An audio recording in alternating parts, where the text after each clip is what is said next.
In 1923, Salem's most prestigious mental health facility began accepting patients who would never be seen alive again. The Holloway Institute for Mental Rehabilitation stood like a granite monument to progress on the outskirts of Salem, Massachusetts, its Gothic revival architecture commanding respect from the tree-lined avenue that led to its imposing gates. For nearly 3 decades, wealthy families from across New England entrusted their most vulnerable members to Dr. Charles Baker and his staff of trained professionals. The brass nameplate at the entrance promised compassionate care through scientific innovation, and the manicured grounds suggested nothing but healing and hope. Yet, beneath the polished veneer of medical respectability, the Institute harbored secrets that would make Salem's witch trial hysteria seem like child's play. What happened within those walls between 1923 and 1951 represents one of the most systematic and calculated campaigns of medical abuse in American history, a methodical program of human experimentation that claimed dozens of lives while maintaining the perfect facade of therapeutic excellence. The institution's reputation. The Holloway Institute for Mental Rehabilitation emerged from the post-World War I optimism that swept across American medicine in the early 1920s. Dr. Charles Baker, a Harvard-educated psychiatrist with impressive credentials from McLean Hospital and the Boston State Hospital, envisioned a revolutionary approach to treating mental illness that would combine the latest European techniques with American innovation and efficiency. When he announced his plans to establish a private psychiatric facility in Salem, Massachusetts, the medical community responded with enthusiastic support. Baker had spent 2 years studying under renowned European alienists in Vienna and Zurich, returning to Boston with radical new theories about the relationship between physical intervention and mental healing. His published papers in the American Journal of Psychiatry had garnered significant attention, particularly his controversial but academically respected treatise on surgical solutions for persistent melancholia. The medical establishment viewed him as a visionary, someone willing to push beyond the conservative boundaries that had kept psychiatric treatment mired in 19th-century thinking. The Institute's founding in 1923 represented a convergence of medical ambition and financial opportunity. Salem's proximity to Boston made it an ideal location for attracting wealthy patients while maintaining the discretion that affluent families demanded when dealing with mental illness. The city itself, still carrying the weight of its infamous witch trials, seemed oddly appropriate for an institution dedicated to healing troubled minds. Local politicians and business leaders welcomed the facility as a sign of Salem's evolution from historical curiosity to modern medical center. Baker's vision for the institute encompassed far more than traditional psychiatric care. He proposed creating a comprehensive research facility where the nation's most challenging mental health cases could receive intensive, personalized treatment using cutting-edge methodologies. The initial patient capacity of 40 individuals would allow for careful monitoring and individualized care protocols. Each patient would receive a thorough physical and psychological evaluation, followed by a treatment plan specifically designed to address their unique constellation of symptoms and underlying pathologies. The architectural design of the facility reflected Baker's commitment to therapeutic environment. He collaborated with Boston architect William Harris to create a building that would embody both medical authority and healing comfort. The main structure, built from local granite in the Gothic Revival style, featured tall windows that flooded the interior with natural light, wide corridors that promoted a sense of openness, and carefully designed patient rooms that balanced security with dignity. The grounds included extensive gardens, walking paths, and recreational areas where patients could engage in supervised outdoor activities as part of their recovery process. Staffing the institute required Baker to assemble a team of medical professionals who shared his progressive vision. He recruited Dr. Margaret Wells from the Pennsylvania Hospital for the Insane, where she had gained recognition for her work with female patients suffering from severe melancholia and hysteria. Dr. James Franklin joined the staff after completing specialized training in neurological surgery at Johns Hopkins, bringing expertise in the emerging field of psychosurgery. The nursing staff, led by head nurse Dorothy Hughes, consisted of 12 registered nurses, all with previous experience in psychiatric care and specially trained in Baker's therapeutic protocols. The Institute's treatment philosophy emphasized the integration of psychological and physical interventions. Baker believed that many forms of mental illness originated from underlying physical abnormalities that could be corrected through surgical intervention, pharmaceutical treatment, or environmental modification. This approach attracted families who had exhausted traditional treatment options and were desperate for alternatives that offered hope of genuine cure rather than mere management of symptoms. Patient admissions began in September 1923, with the first group consisting of 12 individuals from prominent New England families. The initial patient roster read like a social register of Boston's elite, the son of a textile manufacturing family suffering from what would now be recognized as bipolar disorder, the daughter of a banking magnate experiencing severe depression following the death of her fiancé in the war, and the wife of a prominent surgeon who had developed what contemporary diagnosis termed nervous exhaustion, with accompanying delusions and violent episodes. The treatment protocols at Holloway represented a synthesis of established psychiatric practices and Baker's innovative approaches. Traditional methods included occupational therapy, structured daily routines, nutritional management, and carefully supervised exercise programs. The innovative elements involved what Baker termed corrective interventions, procedures designed to address the presumed physical basis of mental illness through direct medical action. These interventions included experimental pharmaceutical treatments, surgical procedures targeting specific brain regions, and environmental modifications designed to stimulate or suppress particular psychological responses. Family members who visited the Institute during its early years consistently reported positive impressions of both the facility and the care their relatives received. The building's impressive architecture and meticulously maintained grounds conveyed an atmosphere of professional competence and therapeutic optimism. Patient rooms were comfortable and well appointed, common areas were spacious and attractively furnished, and the staff appeared dedicated and knowledgeable. Visiting hours were structured but accommodating, allowing families to maintain meaningful contact with their loved ones while respecting the therapeutic process.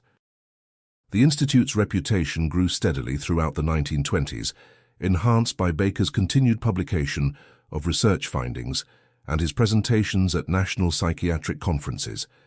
His papers documented remarkable success rates in treating conditions that had previously been considered hopeless, with detailed case studies showing dramatic improvements in patients who had failed to respond to conventional treatments. The medical community took notice, and referrals began arriving from prestigious hospitals and physicians throughout the Northeast. By 1925, the Institute had achieved full capacity and maintained a waiting list of prospective patients.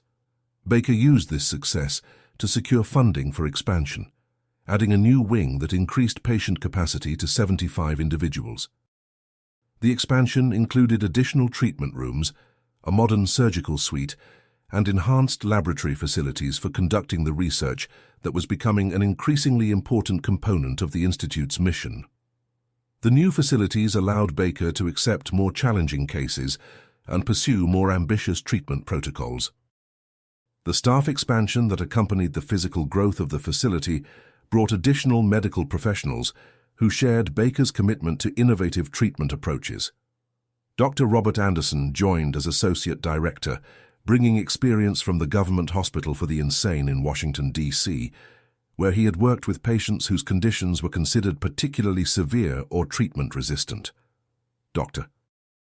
Edward Collins arrived from the New York State Hospital System, specializing in the treatment of patients with violent tendencies or criminal backgrounds who required psychiatric intervention as an alternative to incarceration. The Institute's growing reputation attracted attention from medical schools and research institutions seeking to study its innovative methods.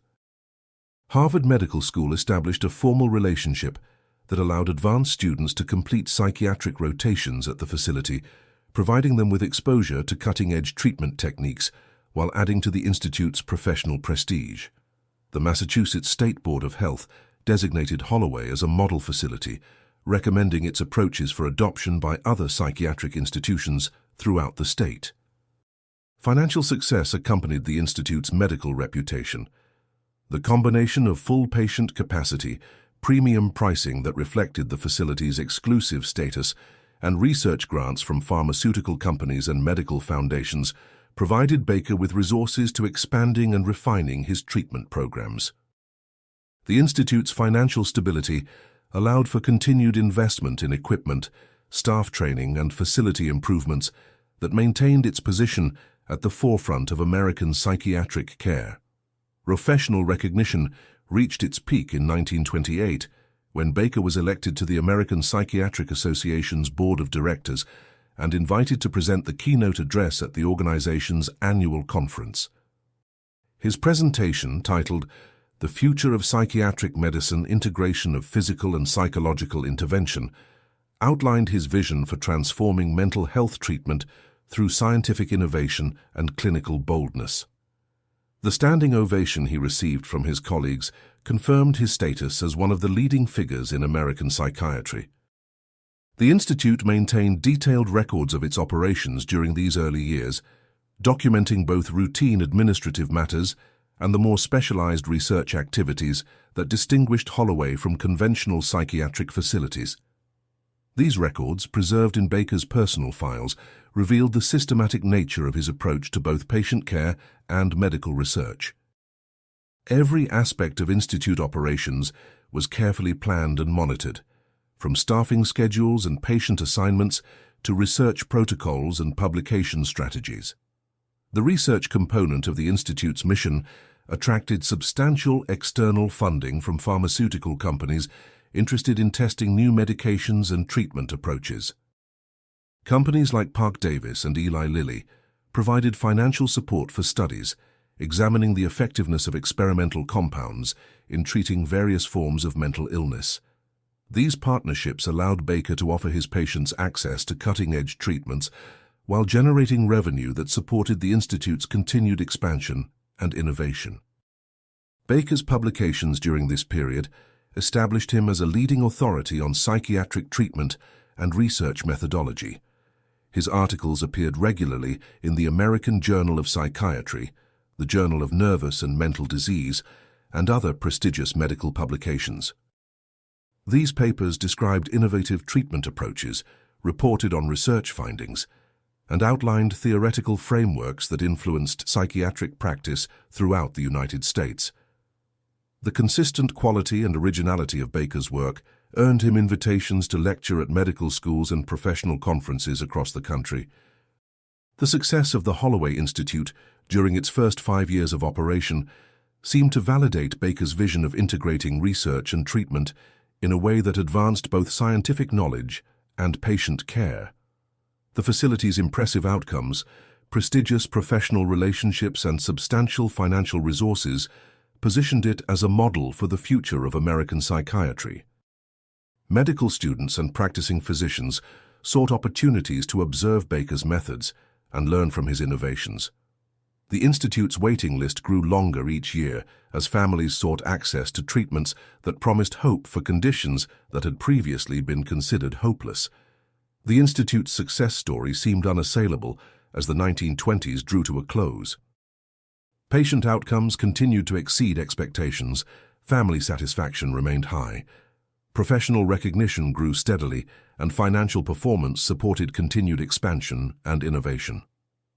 The combination of medical excellence, research leadership, and institutional prestige positioned Holloway as the premier psychiatric facility in New England and one of the most respected in the nation.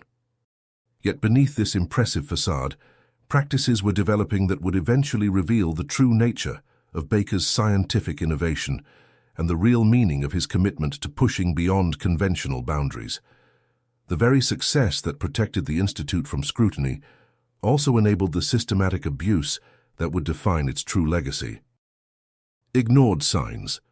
The first documented concerns about the Holloway Institute emerged in 1926 buried within routine inspection reports filed by Massachusetts state health officials. Inspector Helen Brooks noted several irregularities during her annual visit, including unusually high patient mortality rates, incomplete medical records, and restricted access to certain areas of the facility. Her report, filed with the State Board of Health, recommended follow-up investigations to address these concerns. The recommendation was noted, filed, and promptly forgotten by administrators more impressed with the Institute's reputation than troubled by bureaucratic details. Brooks had arrived at Holloway expecting the routine inspection that characterized her visits to other psychiatric facilities throughout the state. Instead, she encountered a systematic pattern of evasion and misdirection that immediately raised her professional suspicions. When she requested access to patient medical files, Dr. Baker explained that the Institute's innovative treatment protocols required specialized documentation methods that might not be immediately comprehensible to outside observers. When she asked to interview patients independently, she was informed that therapeutic considerations made such interactions potentially harmful to ongoing treatment processes. The mortality statistics that troubled Brooks represented the most concrete evidence of problems at the Institute. During the 1925 calendar year, Holloway reported 17 patient deaths among a population that averaged 63 individuals. This mortality rate of nearly 27% far exceeded the statewide average of 8% for similar psychiatric facilities. When Brooks requested detailed information about the causes of death, she received vague explanations citing complications from pre-existing conditions, unexpected reactions to innovative treatments, and the inherently fragile nature of patients with severe mental illness. More troubling than the raw numbers were the patterns Brooks detected within the mortality data. Deaths clustered around specific time periods, often following the introduction of new experimental treatments. Male patients died at significantly higher rates than females, despite similar demographics and diagnostic profiles. Most disturbing, patients who died had been at the facility for less than 6 months, suggesting that mortality risk increased rather than decreased with exposure to the Institute's treatment protocols. Brooks's attempts to investigate these patterns encountered systematic obstruction from Institute staff. Medical records were incomplete or missing crucial documentation. Staff members provided inconsistent accounts of patient care procedures. Several nurses appeared nervous and evasive when questioned about specific patients or treatment protocols. Dr. Baker himself, while maintaining his professional demeanor, clearly resented the inspector's persistent questioning and made his displeasure known through increasingly formal and hostile responses. The restricted areas that Brooks noted in her report included an entire wing of the expanded facility that staff claimed was under renovation and therefore unsafe for visitors. When she insisted on access, she was shown briefly through empty rooms that showed no signs of construction activity. The basement level, which building plans indicated contained storage areas and mechanical systems, was declared off-limits due to hazardous materials related to the Institute's research activities. Brooks noted that these restrictions prevented her from conducting the complete facility inspection required by state regulations. Family members of Institute patients began expressing concerns around the same time as Brooks's inspection. Mary Sullivan, whose brother John Thompson had been admitted to Holloway in late 1925, wrote to the State Board of Health describing disturbing changes in her brother's condition and behavior during visiting hours. Thompson, previously diagnosed with mild depression following business failures, had developed severe tremors, speech difficulties, and episodes of apparent confusion that his family had never observed before his admission to the Institute. Sullivan's letter detailed her growing frustration with the Institute's explanations for her brother's deterioration. Dr. Baker assured her that such symptoms were common temporary effects of innovative treatments that would ultimately produce dramatic improvements in Thompson's underlying condition. When she requested a second medical opinion, she was informed that removing Thompson from the facility would interrupt a critical phase of his treatment and could result in permanent psychological damage. Sullivan's attempts to secure independent evaluation were blocked by legal documents signed at admission that gave the institute broad authority over treatment decisions. Similar concerns were emerging from other families with relatives at Holloway. William Harris, whose wife Ruth Palmer had been admitted for treatment of postpartum depression, reported that his wife seemed increasingly confused and disoriented during visits. Palmer, who had been articulate and coherent before admission, now struggled to maintain conversations and appeared to have difficulty recognizing familiar faces.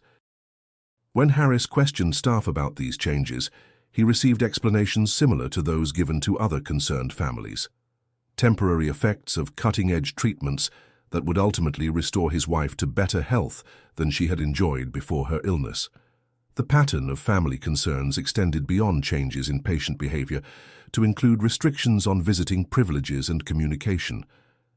Families reported that scheduled visits were frequently cancelled due to medical emergencies or treatment protocols that required patient isolation.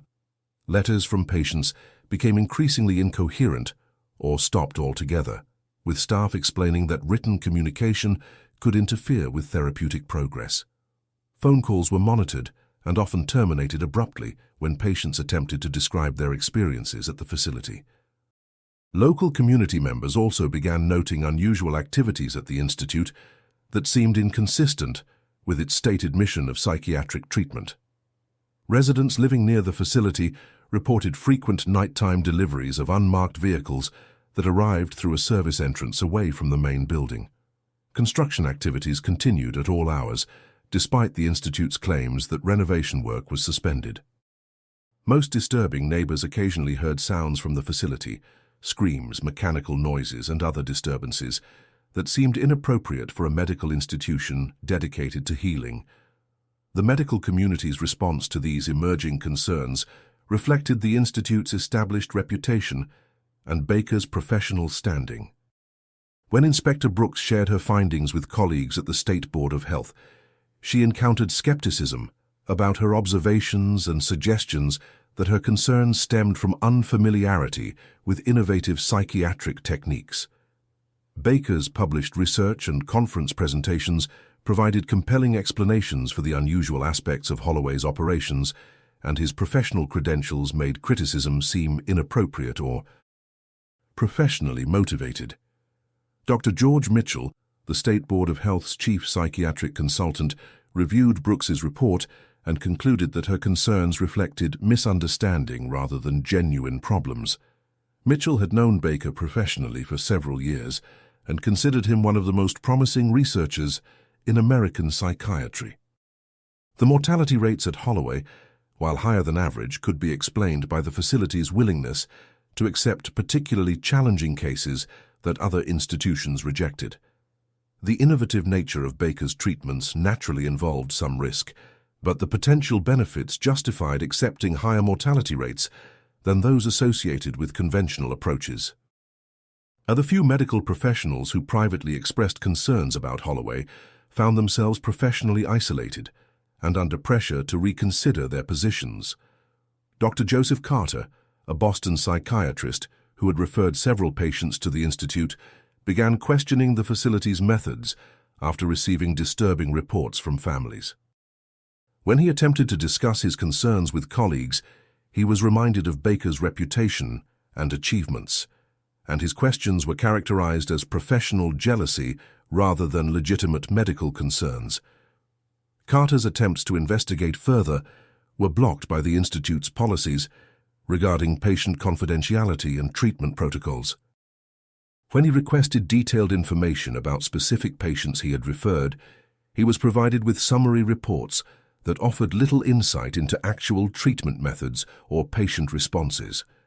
His requests to visit the facility and observe treatment procedures were declined on grounds that outside observation could compromise the therapeutic environment that was essential to the Institute's innovative approaches. The systematic suppression of concerns about Holloway reflected broader patterns within the American medical establishment of the 1920s. Professional loyalty, institutional prestige, and genuine belief in medical progress combined to create an environment where questioning innovative treatments was viewed as conservative resistance to scientific advancement. The Institute's impressive facilities, Baker's published research, and the testimonials of satisfied families provided compelling evidence that overshadowed the isolated voices of concern. Media coverage of the Institute during this period reinforced its positive reputation and contributed to the dismissal of emerging problems. The Salem Evening News published several favorable articles about Holloway's innovative approaches and contributions to the community. The Boston Globe featured Baker in a profile of leading medical researchers who were advancing American healthcare through bold experimentation and clinical innovation. These articles presented the Institute as a symbol of progress and modernity, making criticism seem backward-looking and anti-scientific. The accumulation of ignored warning signs during the late 1920s established a pattern of institutional protection that would persist throughout the Institute's operation. Concerns were dismissed, critics were marginalized, investigations were superficial, and the facade of medical excellence was maintained through professional networking and public relations. The families who questioned their loved ones' treatment were characterized as emotionally overwrought and medically ignorant. The officials who noted irregularities were viewed as bureaucratic obstacles to medical progress. Dr. Baker's response to mounting criticism demonstrated his understanding of the institutional dynamics that protected his operations. Rather than addressing specific concerns directly, he focused on strengthening his professional relationships and enhancing the Institute's reputation through strategic publications and presentations. His research papers during this period emphasized the humanitarian aspects of his work, describing the Institute's mission as providing hope to patients whom conventional medicine had abandoned. He portrayed critics as well-meaning but misguided individuals who lacked the vision and courage necessary to support genuine medical innovation. The Institute's board of directors, comprised of prominent Boston physicians and business leaders, provided additional protection against criticism through their professional and social connections. Board members included Dr. Thomas Lambert, Chief of Staff at Massachusetts General Hospital, Richard Coleman, President of Boston Trust Company, and Walter Green, a prominent attorney specializing in medical law. These individuals used their influence to discourage investigation of the Institute and to promote Baker's work within their respective professional communities. Baker also cultivated relationships with pharmaceutical companies and medical device manufacturers who had financial interests in the success of his research. These companies provided funding for Institute operations and helped publicize Baker's innovations through their own professional networks. The commercial support for Baker's work created additional stakeholders who were invested in protecting the Institute's reputation and minimizing criticism of its methods. By 1929, the warning signs had become a chorus of concern that might have prompted serious investigation at a less prestigious institution. The mortality rates continued to climb. Family complaints were increasing in frequency and intensity, and community reports of unusual activities were becoming more specific and disturbing. Yet the Institute's reputation remained intact. Baker's professional standing continued to grow, and the systematic abuse occurring within Holloway's walls remained hidden behind the institutional protections that shield medical establishments from unwelcome scrutiny.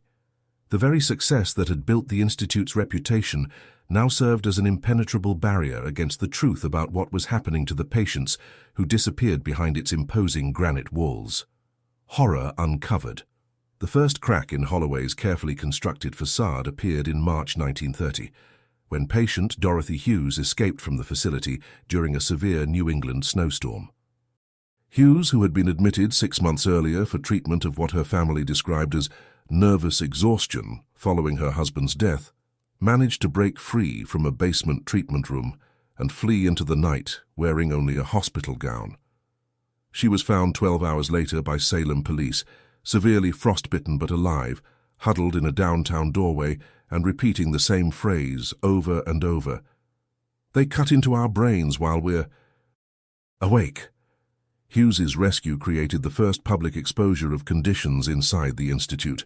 Police officers who found her noted extensive scarring on her scalp, partially healed surgical incisions that appeared recent, and behavior that suggested severe psychological trauma rather than the mental illness that had prompted her admission. When questioned about her experiences, Hughes provided detailed accounts of medical procedures performed without anesthesia, patients who died during experimental treatments, and systematic torture disguised as therapeutic intervention. The police report filed by Officer Margaret Wells documented Hughes's physical condition and preliminary statements in language that made clear the responding officers' shock at what they had discovered. Wells noted that Hughes's head had been partially shaved, revealing surgical scars that formed a pattern consistent with multiple cranial procedures. The patient's hands showed evidence of restraint injuries, with deep bruising around the wrists and fingers that appeared to have been broken and improperly set. Most disturbing, Hughes's behavior alternated between periods of coherent, detailed recollection and episodes of apparent terror during which she would curl into a fetal position and scream about the cutting room. Dr. Baker's initial response to Hughes's escape demonstrated the institutional power he had accumulated during the Institute's 7 years of operation. Within hours of her discovery, Baker arrived at the police station accompanied by 2 orderlies and armed with legal documentation establishing his authority over Hughes's medical care. He explained to police that Hughes was suffering from severe psychotic episodes that caused her to confabulate elaborate fantasies of abuse and torture. Her physical injuries, he claimed, resulted from self-harm behavior that was common among patients with her particular constellation of symptoms. Baker's explanation satisfied police officials who lacked medical expertise and were reluctant to challenge a respected physician's professional judgment. Hughes was returned to the Institute despite her desperate pleas to remain in police custody. Officer Wells noted in her report that Hughes became increasingly agitated as Baker's arrival became imminent, begging officers to protect her from return to the facility and providing increasingly specific details about medical procedures she claimed to have witnessed or experienced personally. The incident might have ended with Hughes's return to Holloway, if not for the persistence of Officer Wells, who found herself unable to dismiss the patient's detailed and consistent accounts of abuse. Wells had previously worked as a nurse before joining the police force, and her medical background enabled her to recognize that Hughes's descriptions of surgical procedures and medical equipment were too accurate and specific to be fabricated by someone experiencing psychotic episodes. Against department policy, Wells made unofficial inquiries about conditions at the Institute and began documenting information from other sources. Wells's investigation led her to several former Institute employees who had left their positions under circumstances that suggested professional dissatisfaction or ethical concerns. Nurse Anna Gilbert, who had worked at Holloway for 18 months before resigning in late 1929, initially refused to discuss her experiences, but eventually provided Wells with disturbing information about the facility's actual operations.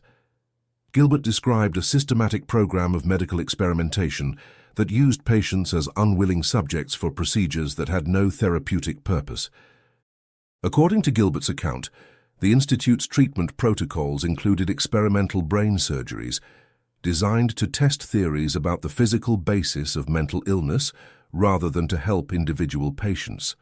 These procedures, performed in basement operating rooms that were not included in official facility plans, involved removing sections of brain tissue, inserting foreign objects into cranial cavities, and testing the effects of various surgical interventions on patient behavior and cognitive function.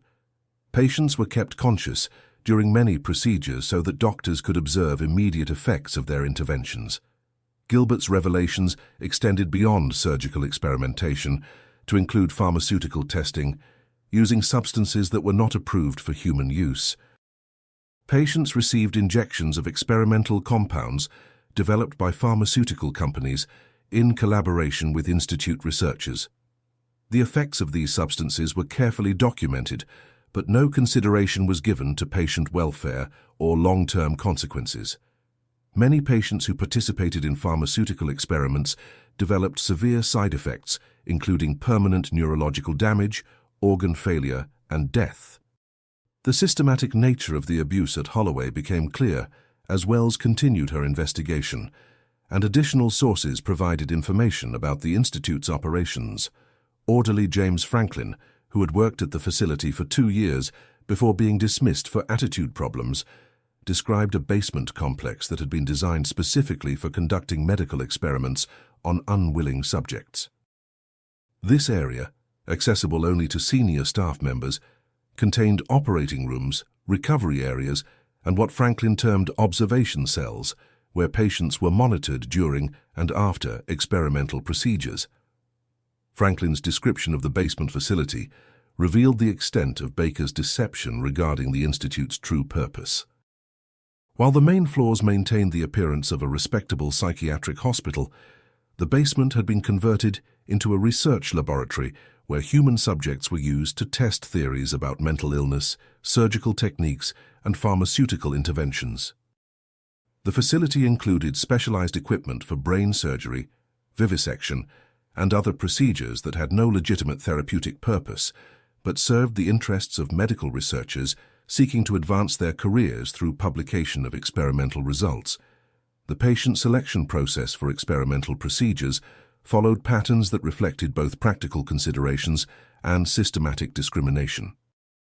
Patients from wealthy families were generally spared the most invasive procedures, while those from modest backgrounds or without strong family support were routinely subjected to dangerous experiments.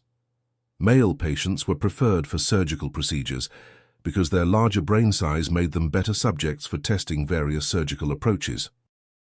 Patients who complained about their treatment or attempted to communicate with outside contacts were prioritized for procedures that would eliminate their ability to provide coherent testimony about their experiences. Documentation of the experimental program existed in detailed records that Baker maintained for research publication and grant applications. Wells obtained access to some of these records through Franklin, who had been responsible for filing and organizing the paperwork generated by the Institute's research activities. The documents revealed that Baker had been conducting systematic human experimentation for nearly 5 years, using Institute patients as research subjects for studies funded by pharmaceutical companies, medical schools, and government agencies interested in advancing understanding of mental illness and its treatment. The research protocols documented in Baker's files demonstrated the calculated nature of the abuse at Holloway. Each experimental procedure was designed to test specific hypotheses about brain function, mental illness, or treatment effectiveness. Patients were assigned to different experimental groups based on their demographics, diagnoses, and family situations. The effects of various interventions were carefully measured and recorded, with particular attention to changes in behavior, cognitive function, and survival rates. The scientific rigor applied to these studies made them particularly horrifying, as it revealed that the torture of patients was not the result of sadistic impulses, but rather the systematic application of research methodology to human subjects who had no ability to consent or resist. Wells's investigation culminated in the discovery of what Franklin termed the disposal problem, the Institute's methods for handling patients who died during experimental procedures or suffered irreversible damage that made their continued existence problematic. The facility maintained its own crematorium, ostensibly for handling patients who died of natural causes, but actually used to eliminate evidence of experimental fatalities. Families were told that their relatives had died from complications related to their mental illness, and death certificates were falsified to support these explanations. The crematorium records, which Franklin had helped maintain, revealed that patient mortality at Holloway was actually far higher than the already excessive rates reported to state authorities. During 1929 alone, 43 patients had died at the facility, representing more than half of the average patient population. The causes of death listed in internal records included surgical complications, pharmaceutical overdoses, infections resulting from experimental procedures, and what the documents euphemistically termed treatment failures that resulted in patient deaths. By late 1930, Wells had accumulated sufficient evidence to support criminal charges against Baker and other Institute staff members. However, Her attempts to interest prosecutors in pursuing the case encountered the same institutional protections that had shielded Holloway from earlier scrutiny. Baker's professional reputation, the Institute's contributions to medical research, and the complex nature of the evidence made prosecutors reluctant to pursue charges that might be difficult to prove in court. The testimony of mentally ill patients was considered unreliable, and much of the physical evidence had been destroyed through the Institute's systematic disposal methods. The breakthrough in Wells's investigation came when she located Margaret Wells, a former Institute patient who had been discharged after her family threatened legal action over her deteriorating condition. Wells had retained sufficient cognitive function to provide detailed testimony about experimental procedures she had witnessed and experienced. Her account, corroborated by physical evidence and internal documents, provided the foundation for criminal charges that could not be dismissed or explained away by claims of medical innovation. Margaret Wells's testimony revealed that the horrors at Holloway extended far beyond individual cases of abuse to encompass a systematic program of human experimentation that had claimed dozens of lives and left many survivors with permanent disabilities. Her detailed recollections of specific procedures, staff members, and facility layout provided investigators with information that could be verified through physical evidence and internal records.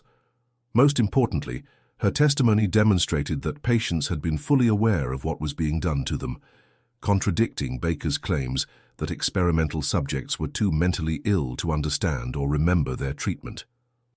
The experimental procedures that Margaret Wells described in her testimony painted a picture of systematic medical torture that shocked even experienced law enforcement officials.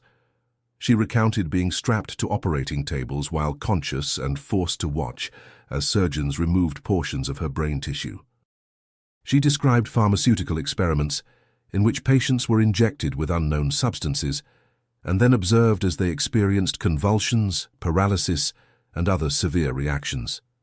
She detailed procedures in which patients' skulls were opened and foreign objects were inserted into their brains to test various theories about the relationship between physical brain structure and mental function. Wells's account also revealed the psychological torture that accompanied the physical abuse at Holloway. Patients were told that their families had abandoned them and that they would never leave the facility alive. They were forced to watch as other patients died during experimental procedures, with their reactions carefully observed and recorded as part of ongoing research studies. They were subjected to sensory deprivation, prolonged isolation, and systematic humiliation designed to break down their psychological resistance and make them more compliant experimental subjects. The testimony provided details about the Institute's methods for selecting experimental subjects from among the patient population. New admissions were evaluated not only for their mental health conditions, but also for their suitability as research subjects. Patients with strong family connections or significant financial resources were typically assigned to the main facility and received conventional psychiatric treatment. Those who were poor, isolated, or otherwise vulnerable were transferred to the basement facility and became subjects for experimental procedures. Margaret Wells described a complex system of record-keeping that allowed the Institute to maintain separate documentation for legitimate medical treatment and experimental research. Official patient files contained conventional psychiatric assessments and treatment notes that would satisfy routine inspections. Secret research files documented experimental procedures and their effects on individual subjects. Death certificates and family communications were carefully crafted to conceal the true causes of patient mortality and the actual nature of treatment provided at the facility. The investigation also uncovered evidence of the Institute's connections to external organizations that funded and supported the experimental program. Pharmaceutical companies provided financial support and experimental compounds in exchange for data about human responses to their products. Medical schools contributed funding and personnel in return for access to research findings and training opportunities for their students. Government agencies, including the military, provided grants and equipment for studies examining the potential applications of psychiatric research to national security concerns. These external connections explained how Baker had been able to maintain his experimental program for so many years without detection. The Institute's research activities were integrated into larger networks of medical and scientific institutions that shared common interests in advancing understanding of mental illness and its treatment. The systematic abuse at Holloway was not an isolated phenomenon, but part of a broader pattern of human experimentation that characterized American medical research during the early 20th century. The evidence gathered by Wells and her collaborators revealed that the Institute's experimental program had resulted in the deaths of at least 60 patients between 1926 and 1930. Hundreds of others had suffered permanent physical and psychological damage from procedures that served no therapeutic purpose. The systematic nature of the abuse, combined with the sophisticated methods used to conceal it, represented one of the most extensive cases of medical maltreatment in American history. Legacy and silence. The criminal investigation of the Holloway Institute that began in January 1931 represented the most serious challenge to the facility's operation since its founding 8 years earlier. District Attorney Edward Collins, sharing a surname but no relation to the Institute's staff physician, assembled a team of prosecutors and investigators tasked with examining allegations of medical malpractice, patient abuse, and systematic fraud.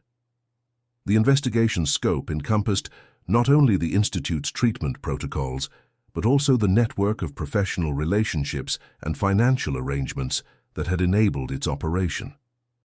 Initial search warrants executed at the Institute revealed evidence that supported the most serious allegations made by former patients and employees. The basement facility described by James Franklin was discovered largely intact, containing surgical equipment, pharmaceutical supplies, and documentation of experimental procedures that clearly violated medical ethics and state regulations governing psychiatric treatment. The crematorium, while not illegal in itself, contained residue and debris that suggested it had been used far more extensively than would be expected for a facility reporting normal mortality rates. However, the most incriminating evidence, Baker's detailed research records and patient files documenting experimental procedures, had disappeared during the months between Dorothy Hughes's escape and the execution of search warrants. Institute staff claimed that routine record-keeping procedures required the destruction of outdated files, and they provided documentation showing that their disposal methods complied with state regulations governing medical records. The convenient timing of this massive file destruction was legally irrelevant, as prosecutors could not prove that the documents had been eliminated specifically to impede investigation. The prosecution's case relied heavily on testimony from former patients and employees, presenting significant challenges in terms of credibility and consistency. Many former patients suffered from ongoing mental health issues that defense attorneys characterized as evidence of pre-existing conditions rather than results of Institute treatment. The most coherent witnesses, including Margaret Wells and Dorothy Hughes, provided compelling testimony, but their accounts were necessarily subjective and could not be corroborated by physical evidence that had been systematically destroyed. Dr. Baker's defense strategy exploited the ambiguities inherent in psychiatric treatment and medical research during the early 1930s. His attorneys argued that the procedures described by prosecution witnesses represented cutting-edge therapeutic interventions that were misunderstood by patients who lacked medical training and were suffering from mental illnesses that impaired their judgment and memory.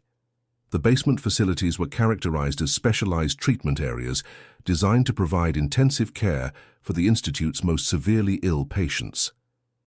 The high mortality rates resulted from Baker's willingness to accept hopeless cases that other facilities had given up on. The medical establishment's response to the investigation revealed the extent of institutional protection that surrounded prestigious physicians and research facilities.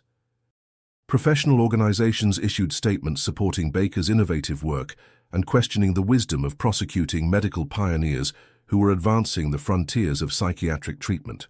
Colleagues testified about Baker's contributions to medical knowledge and his dedication to helping patients whom conventional treatments had failed to reach. This professional support provided Baker with expert witnesses who could offer alternative explanations for the evidence presented by prosecutors. The surgical equipment found in basement facilities was described as necessary for advanced neurosurgical procedures that represented the future of psychiatric treatment.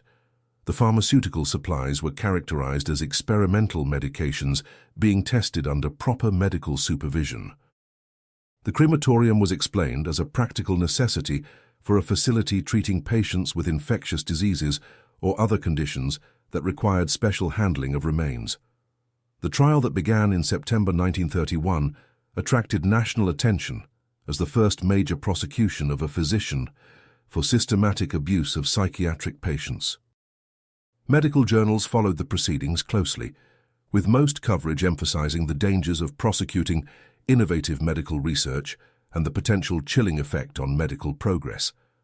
The general press portrayed the case as a complex dispute between legal authorities and medical experts, with legitimate disagreement about the boundaries of acceptable treatment and research.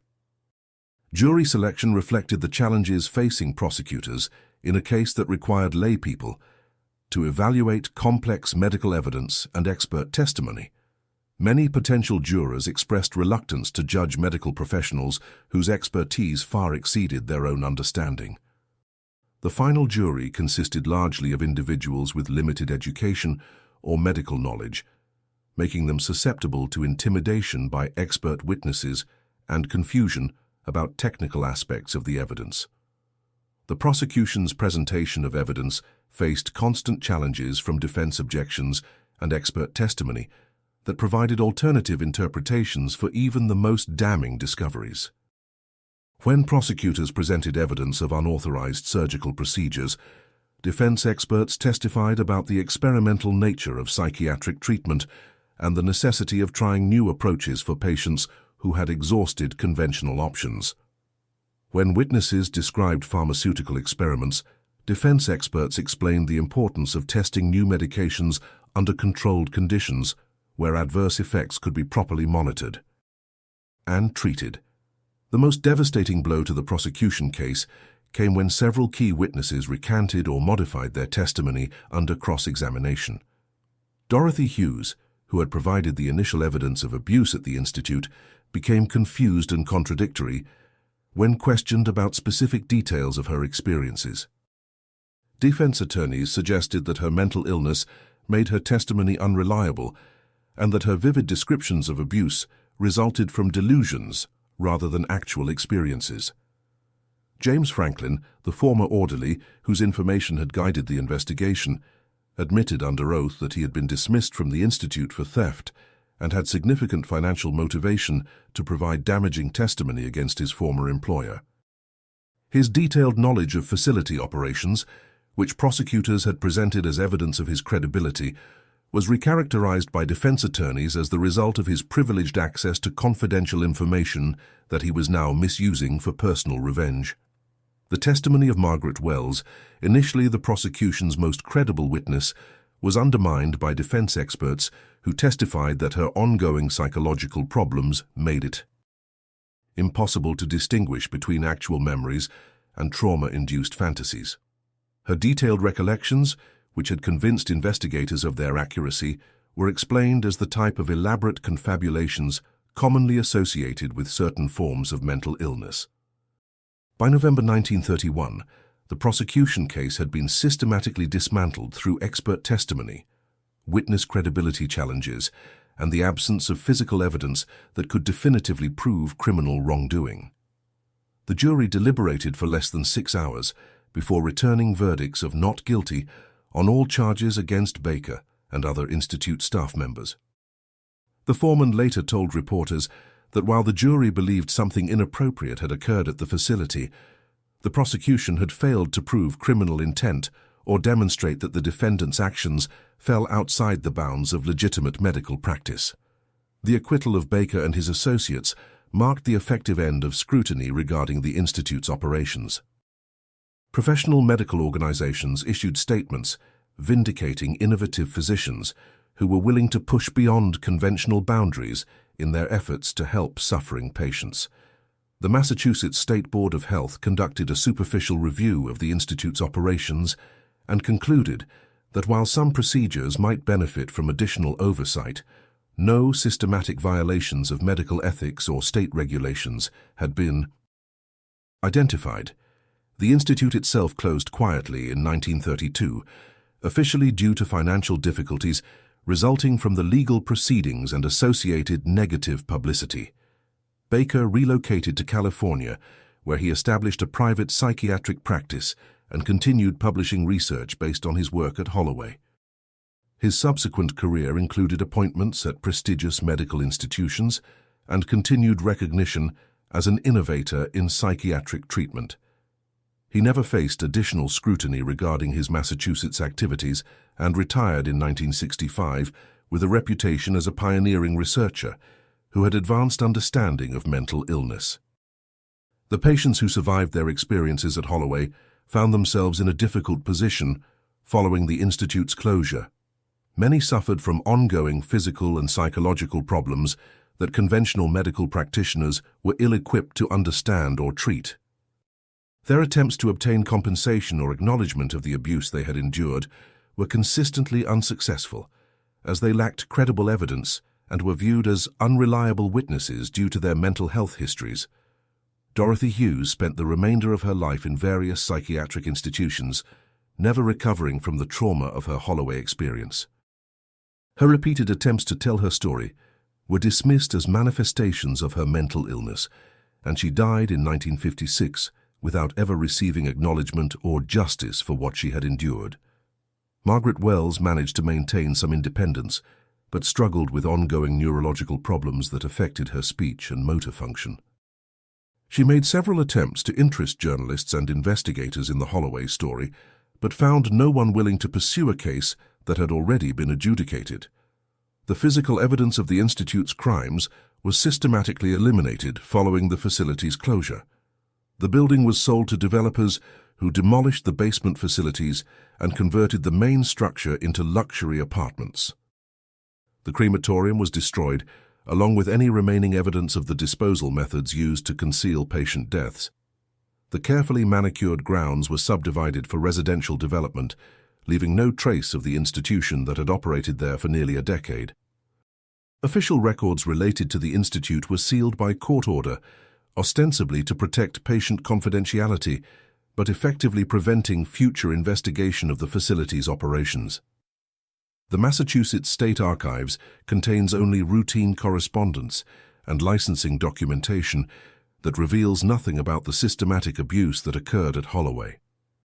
Medical journals from the period contain several articles by Baker and his associates describing innovative treatment methods, but these publications present sanitized accounts that omit any reference to the experimental procedures that formed the basis of their research. The medical community's treatment of the Holloway case established precedents that would protect similar institutions from meaningful scrutiny for decades to come. The principle that medical innovation requires protection from legal interference became firmly established in professional discourse, making it difficult for prosecutors to pursue cases involving experimental medical procedures. The credibility challenges faced by psychiatric patients in legal proceedings created barriers that effectively prevented systematic abuse from being exposed or prosecuted.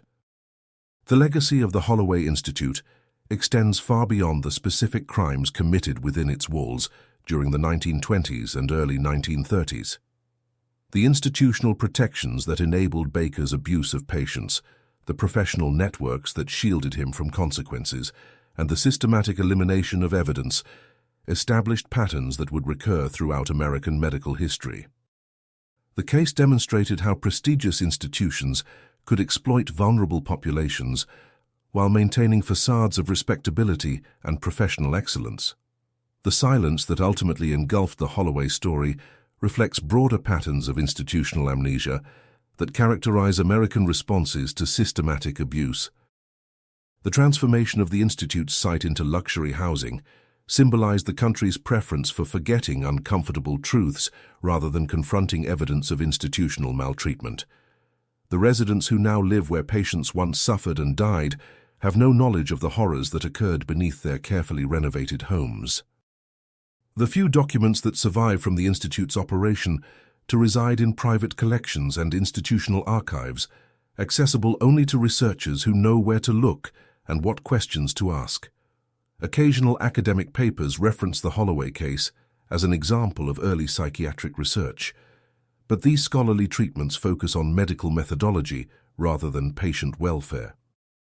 The human cost of Baker's experiments remains largely invisible in official historical accounts. The families of Holloway's victims were never able to obtain acknowledgement of their losses or understanding of what had happened to their relatives. Death certificates listing natural causes provided no indication of the experimental procedures that had actually killed their loved ones.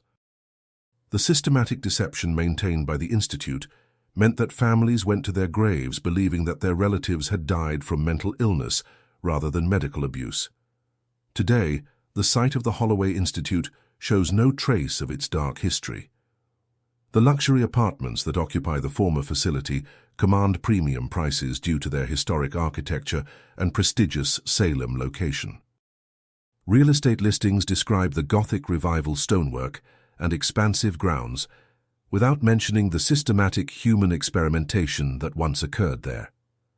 The residents who call these apartments home have no knowledge that they sleep above the basement chambers, where dozens of patients died in agony. The story of the Holloway Institute serves as a reminder that institutional respectability provides no guarantee against systematic abuse. The combination of professional prestige, financial resources, and political connections that protected Baker and his associates continues to shield similar operations today. The victims of medical experimentation remain voiceless and forgotten, their suffering erased from official records and collective memory. The granite walls that once concealed unspeakable crimes now house families who have no knowledge of the horrors that occurred beneath their feet, ensuring that the silence surrounding Holloway's legacy remains unbroken. If this story impacted you, if you stayed until the end, it's because you feel these hidden truths also need to be exposed. So leave in the comments the city you're watching from. This way we can see how far these stories are reaching, and subscribe to the channel. There are many other cases the world tried to forget, but we insist on remembering.